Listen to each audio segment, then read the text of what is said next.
آیا آماده اید تا از زیبایی یک مدل 91 ساله شگفت زده شوید؟ با کارمن دل اوریفیس، پیرترین مدل جهان که با زیبایی بی زمان خود دنیای مد را برای بیش از 76 سال مجذوب خود کرده است آشنا شوید.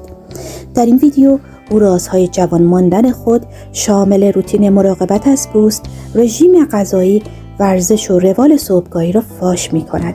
او همچنین از زندگی خصوصی خود نیز پرده برداری می کند و در مورد عشق و صمیمیت و جایگاه اون در زندگی صحبت می کند. پس تا انتهای ویدیو با ما همراه باشید تا از جزئیات داغ رازهای جوانی کارمن با خبر شوید و از اونها در زندگی خودتون الهام بگیرید. لطفاً تا آخر این ویدیو با ما همراه باشین. برای دیدن ویدیوهای بیشتر کانال راز سلامتی را سابسکرایب کنید و برای حمایت از ما لطفاً این ویدیو را لایک کنید و برای دوستان خود به اشتراک بگذارید.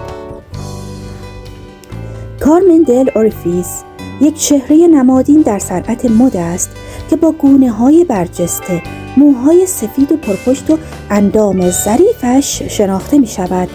او در سال 1931 در نیویورک سیتی به دنیا آمد و در سن 31 سالگی هنگام سوار شدن به اتوبوس برای رفتن به کلاس بالا کشف شد.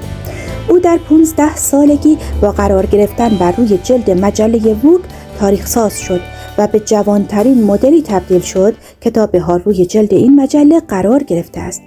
در 91 سالگی او همچنان با زیبایی و شکوه خود جهان را متحیر می کند و روی جلد مجلات ظاهر می شود. در این ویدیو نکات عملی مورد استفاده کارمن برای جوان ماندن و در واقع رازهای جوانی او به اشتراک گذاشته می شوند. در این ویدیو خواهیم دید که مراقبت از خود و عشقی که به خود داریم از ضروریات حفظ زیبایی هستند. دیدگاه مثبت و منعطف به او کمک شایانی در بسیاری چالش‌ها از جمله 3 ازدواج و 2 ضرر کامل سرمایه گذاری که منجر به از دست دادن تمام پولهایش شد کرده است. خب عزیزان من، در این بخش به مورد اول یعنی روتین مراقبت از پوست کارمن میپردازیم. چه کسی میگوید زیبایی با گذشت سن کمرنگ میشود؟ قطعاً نه. کارمن دل اوریفیس، پیرترین سوپر مدل جهان که بیش از 90 سال سن دارد، هنوز هم پوستی صاف و نرم دارد که بسیاری از زنان با نصف سن او به او حسادت می‌ورزند. او به صراحت اعتراف می‌کند که برای دهه‌ها با تزریق منظم سیلیکون ساختار استخوانی خدادادی خود را بهبود بخشیده و تقریباً 50 سال پیش یک درمابراسیون پزشکی ترسناک را برای از بین بردن چروک‌ها و آسیب‌های ناشی از آفتاب انجام داده است. دوستان گلم، اینجا در پرانتز یه نکته‌ای را ذکر کنم که من در مورد این روش درمابراسیون پزشکی که کارمن گفته تحقیق کردم و به این نتیجه رسیدم که درمابراسیون روشیه که از یک دستگاه با سرعت چرخشی بالا برای برداشتن لایه بیرونی پوست استفاده میشه. پوستی که دوباره رشد میکنه معمولاً صافتره. درمابریشن یا درمابراسیون میتونه ظاهر خطوط صورتی ریزی که روی پوست هستن رو بهبود بده و همینطور میتونه بسیاری از نقص‌های پوستی از جمله جوش‌های آکنه، جوش‌های جراحی، لک‌های سنی و چین و چروک رو کاهش بده. این روش معمولاً توسط متخصصان پوست انجام میشه و در واقع یک روش ترمیم پوسته. خب به ادامه این ویدیو در خصوص مراقبت‌های پوستی کارمن میپردازیم. کارمن آنقدر به روتین روزانه مراقبت از پوستش در حفظ زیباییش اعتقاد داره که حتی بهش قسم میخوره. اما راز روتین روزانه کارمن چیه؟ مرطوب سازی. بر اساس گفته های کارمن، او پوست خود را با هر چیزی که در دسترس باشد مرطوب نگه میدارد. اما این همه ماجرا نیست. کارمن همچنین به اهمیتی کرم ضد آفتاب در جوان نگه داشتن پوستش اشاره میکنه. کرم ضد آفتاب برای پیشگیری از سرطان پوست و همچنین برای جلوگیری از اثرات پیری توصیه میشه.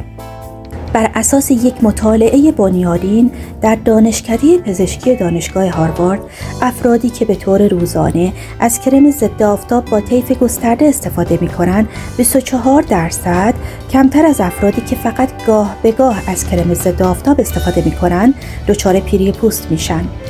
در تحقیقی که در مجله معتبر آنال‌های پزشکی داخلی منتشر شد و به مطالعه و رصد بیش از 900 نفر به مدت 4 سال پرداخت، نشان داد که حتی افرادی که در دهه‌های 40 و 50 سن خود شروع به استفاده روزانه از ضد آفتاب کردند، پیری پوست کمتری داشتند. استفاده روزانه از ضد آفتاب به طور قابل توجهی باعث کاهش علائم پیری پوست میشه. این تحقیق نشون داد که استفاده روزانه از ضد آفتاب برای افراد زیر 55 سال منجر به 24% کاهش پیری پوست میشه. کارمن همچنین روتین آرایشی خودش را به حداقل رسونده و فقط برای رویدادهای صنعتی و جلسات عکاسی از اون استفاده میکنه. بر اساس گفته‌های دکتر گرین، خود آرایش پوست شما را پیر نمیکنه، اما برخی مواد موجود در لوازم آرایشی روی پوست جمع میشن که همین امر باعث میشه عرق و چربی ها زیر اونها حبس بشن. در نتیجه پوست کدر و ناهموار به نظر میرسه و به همین دلیل پوست را پیرتر نشون میده. کارمن دل اوریفیس وقتی که در موقعیت‌های حرفه‌ای نیست اصلاً آرایش نمی‌کنه تا پوستش نفس بکشه و منافذش آزاد باشه. خب دوستای گلم، در بخش دوم به روتین غذایی کارمن می‌پردازیم. کارمن دل اوریفیس همیشه تصویری از زیبایی بوده، با قد بلند 180 سانتی متری و اندام لاغرش، به طوری که در 91 سالگی به اندازه زمانی که مدلینگ را شروع کرد خیره کننده است. برخلاف تصور همه، رژیم غذایی کارمن سختگیرانه نیست و به شمارش کالری ها نمی پردازه، بلکه او به میزان اشتهای خود غذا میخوره. کارمن غذا خوردن و آشپزی را دوست داره. کارمن در غذاهای خودش خلاقیت به خرج میده که بسیار الهام بخشه. به عنوان مثال، اگه او اسفناج آبدار رو دوست نداشته باشه، خودش اونو میپزه یا خام میخوره. اما برای کسانی که میخوان راز اونو بدونن، اون همیشه روز خودش رو با نوشیدن آب لیمو شروع میکنه و مقدار زیادی ماست پروبیوتیک میخوره. آب مهمترین ماده مصرفی برای کارمنه و اون مقدار زیادی آب می-نوشه. اون همیشه هنگام ورزش کردن که در این ویدیو به طور مفصل در موردش بحث می‌کنیم، در کنار خود آب داره. برای افرادی که به شیرینیجات علاقه‌مند هستن، خوشحال خواهید شد اگر بدونید کارمن هم عاشق بستنیه. اگرچه او از پرخوری پرهیز میکنه، اما همیشه بستنی زیادی در فریزر خود نگهداری میکنه، فقط برای اینکه این کار به او حس امنیت میده. همانطور که خودش میگه، بعضیا فکر میکنن لباسها برای من این حس ایجاد میکنن، اما نه، بستنیه. یعنی بستنیه که به من حس امنیت میده، نه لباسام. در ادامه ویدیو با ما همراه باشید تا پرده از راز اندام زیبای کارمن در 91 سالگی برداریم و به بررسی روتین ورزشی اون بپردازیم. خب دوستای گلم، در این بخش به بررسی روتین ورزشی روزانه کارمن یعنی مورد سوم میپردازیم. کارمن متوجه شده که سوخت و ساز بدنش عملکرد خوبی داره، هرچند قد بلندی داره، اما تحقیقات نشون میدن که متابولیسم بدن از دهه 60 زندگی شروع به کاهش میکنه. پس راز کارمن برای مقابله با این کاهش احتمالی چیه؟ او با یک برنامه پیاده روی منظم که از اون لذت میبره از بدنش مراقبت ملایمی میکنه. او هر روز به مدت 3 دقیقه با دوستانش راه میره. این پیاده روی به حفظ سلامت کلی او، بهبود سلامت قلب و عروق، تقویت استخوان‌ها، کاهش چربی اضافی بدن و افزایش قدرت و استقامت عضلانی کمک میکنه. راه رفتن نیاز به هیچ تجهیزات یا آموزش خاصی نداره و رایگانه. کارمن همچنین تمرینات ملایمی را که دوست داره انجام میده، مانند حرکات کششی و تنفسی. او با کشش بدن روی نیازهای بدنش تمرکز میکنه، حتی اگه حرکتی به سادگی باز کردن چشمها باشه. او به این نکته پی برده که باز کردن چشمها میتونه تمرینی برای ذهن آگاهی باشه و به او امکان میده با گوش دادن به بدنش از آسیب دیدگی در سنین بالا جلوگیری کنه. او به عنوان بخشی از برنامه روزانه کشش صبحگاهی با چرخاندن بدن وضعیت لگن خودش را بررسی میکنه. سپس با خم کردن زانوهاش و بالا آوردن پاهاش به سراغ حرکات کششی پایین تنه میره.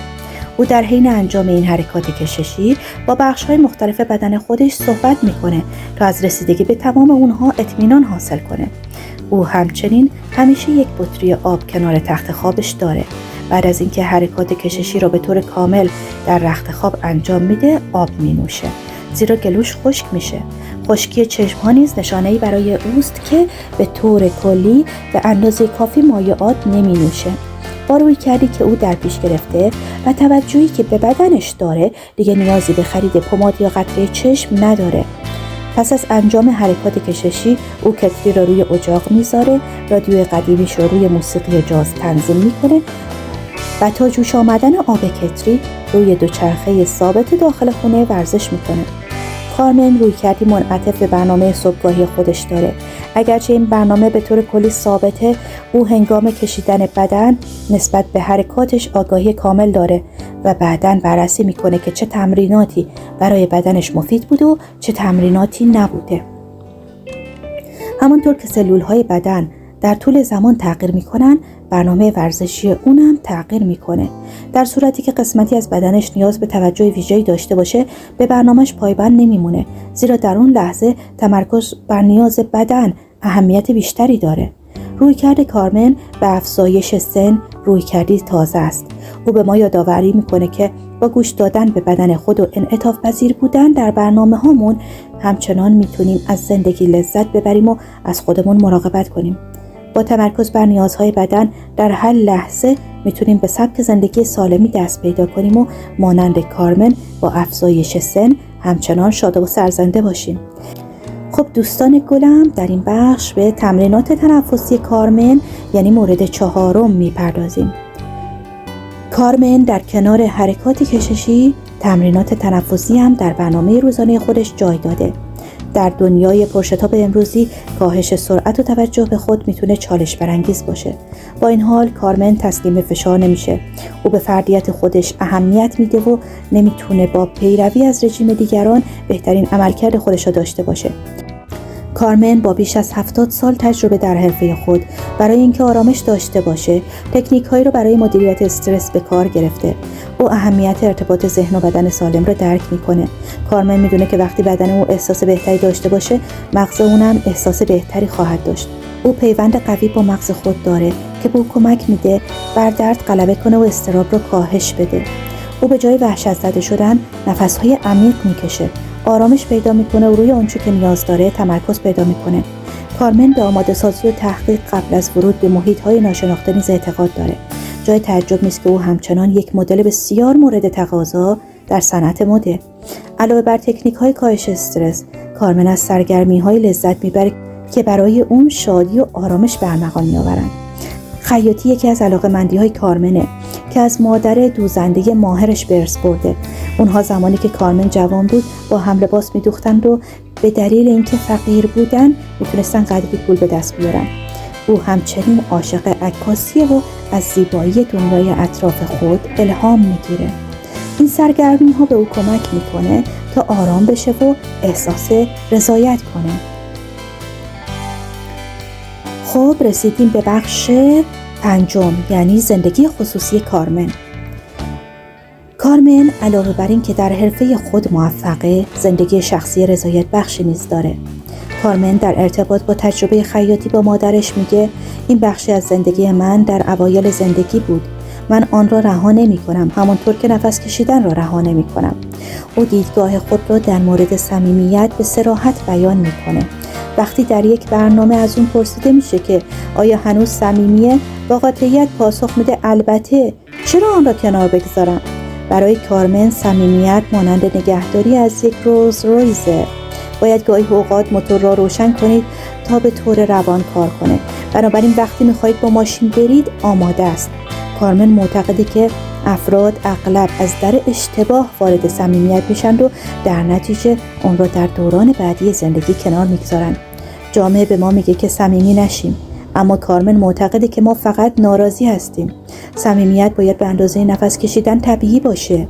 کارمن به اهمیت روابط تاکید میکنه و صمیمیت یک بخش ضروری از اونه، زیرا میتونه به زندگی فرد غنا و هیجان ببخشه. میتونه مانند یک موج شگفت‌انگیز باشه که از دور دست‌های اقیانوس شروع میشه و سپس سرانجام به ساحل میخوره و فوق‌العاده است.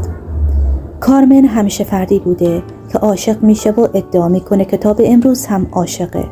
او میگه من روابطم را دوست دارم و هیچ ایده ثابتی در مورد اونها ندارم. من هر نوع رابطه ای را که پیش بیاد تجربه می کنم، چه روزانه، چه هفتگی، چه سالانه، تا زمانی که از نظر موقعیت مکانی امکان پذیر باشه. در مورد عشق، کارمن دریافته است که عشق فراتر از عشق رمانتیک با یک شریک زندگیه. او فهمیده که عشق آن مفهوم محدودی که قبلا فکر می‌کرده نیست. او میگه اگه همه این موارد را که شامل ازدواج، صمیمیت و شهوت در یک فرد دوست داشتنی پیدا کنید، آن بسیار عالی خواهد بود. او میگه با همسر آخرش به این حالت نزدیک شده بود، اما حالا متوجه شده که میتونید عشق و صمیمیت را در دوستی هم پیدا کنید. خب عزیزان من، در این ویدیو 5 راز کارمن برای حفظ جوانی، سلامتی و زیبایی اون را بررسی کردیم. دیدگاه خوشبینانه او در مورد مراقبت از پوست، رژیم غذایی، ورزش و زنده نگه داشتن روابطش همگی به طول عمر او کمک کرده. وقتی از بازنشستگی او سوال پرسیده شد، کارمن به سادگی جواب داد نه و توضیح داد که می‌خواهد از هر روز زندگیش لذت ببرد و کار بخشی از آن است. اگر علاقه‌مند به یادگیری نکات بیشتری در مورد سلامتی و زیبایی برای یک زندگی طولانی و پرمعنا هستید، پیشنهاد می‌کنم کانال ما را سابسکرایب کنید و زنگوله نوتیفیکیشن رو بزنید تا شما اولین نفری باشید که به محض آپلود ویدیوی جدید مطلع میشید. ممنونم که تا انتهای ویدیو با ما همراه بودید. لایک فراموش نشه.